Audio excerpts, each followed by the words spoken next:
Public examination prevention of unfair means amendment বিল ২০২৬ পাশ হয়ে গেল। এই বিলের বিষয়বস্তু আজকের ভিডিওতে আমরা ডিটেল অ্যানালাইসিস করব। সরকারের কাছে কি চ্যালেঞ্জ এবং নতুন কি পরিবর্তন হলো ২০২৪-এর সেই বিল, আজকের এই ভিডিওতে ডিটেল অ্যানালাইসিস থাকবে। তো চলো দেখা যাক এক এক করে বিষয়বস্তু এই বিল সম্পর্কে। এই অ্যামেন্ডমেন্টটা কি? এটি একটি সংশোধনী বিল, মানে অ্যামেন্ডমেন্ট বিল, অর্থাৎ এটি নতুন আইন নয়, বরং ২০২৪ সালে যে public examination prevention of unfair means অ্যাক্টকে আরো শক্তিশালী করার জন্য এই অ্যামেন্ডমেন্টটা আনা হয়েছে। এর প্রধান লক্ষ্য হচ্ছে প্রশ্নপত্র ফাঁস বন্ধ করা, পরীক্ষায় সংগঠিত প্রতারণা রোধ করা, প্রকৃত মেধাবী পরীক্ষার্থীদের সুরক্ষা দেওয়া। কেন এই অ্যামেন্ডমেন্ট আনা হলো? গত কয়েক বছরে বিভিন্ন বড় বড় পরীক্ষায় প্রশ্নপত্র ফাঁসের অভিযোগ সামনে আসে। এর ফলে কি হয়? লক্ষ লক্ষ পরীক্ষার্থী ক্ষতিগ্রস্ত হয়, পরীক্ষা বাতিল করতে হয়েছে, পুনরায় পরীক্ষা নেওয়ার জন্য বিপুল সরকারি অর্থ ব্যয় হয়েছে, চাকরির নিয়োগ প্রক্রিয়া বিলম্বিত হয়েছে এবং শিক্ষার্থীদের মধ্যে হতাশা ও প্রতিবাদ বৃদ্ধি পেয়েছে। এই পরিস্থিতিতে সরকার মনে করে ২০২৪ সালের আইনের চেয়েও কঠোর ব্যবস্থার প্রয়োজন।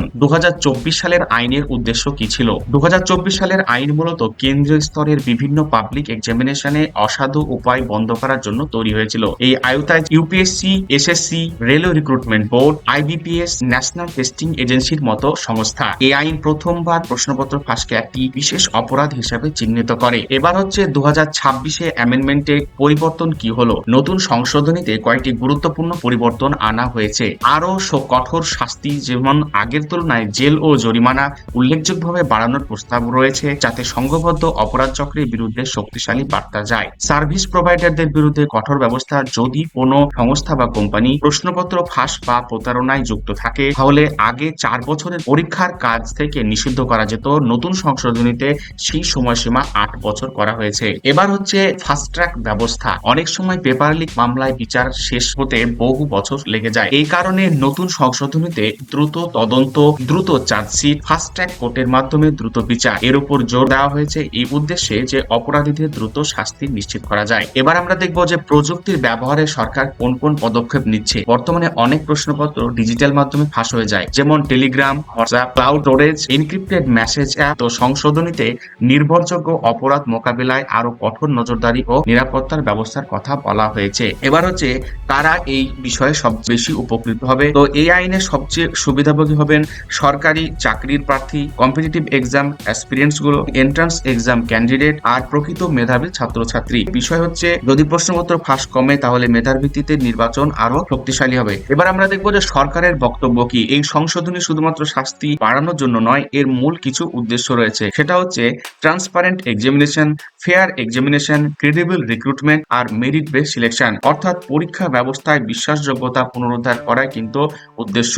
এবার আমরা দেখবো যে বিশেষজ্ঞরা এই বিষয়ে কি বলছে। শুধুমাত্র কঠোর আইন করলে যে তা কিন্তু হবে না, তার সঙ্গে যে প্রয়োজন সেটা হচ্ছে শক্তিশালী ডিজিটাল নিরাপত্তা, নিরাপদ question paper distribution, exam centre monitoring, cyber security, internal audit আর স্টাফ অ্যাকাউন্টেবিলিটি। তো আইনের পাশাপাশি এই প্রশাসনিক সংস্কারও কিন্তু জরুরি, এটা বিশেষজ্ঞদের মতামত। এবার আমরা যে বিষয় দেখব যে এখন কি কি চ্যালেঞ্জ রয়েছে সরকারের। তো নতুন সংশোধনী সত্ত্বেও কয়েকটি বড় চ্যালেঞ্জ রয়েছে।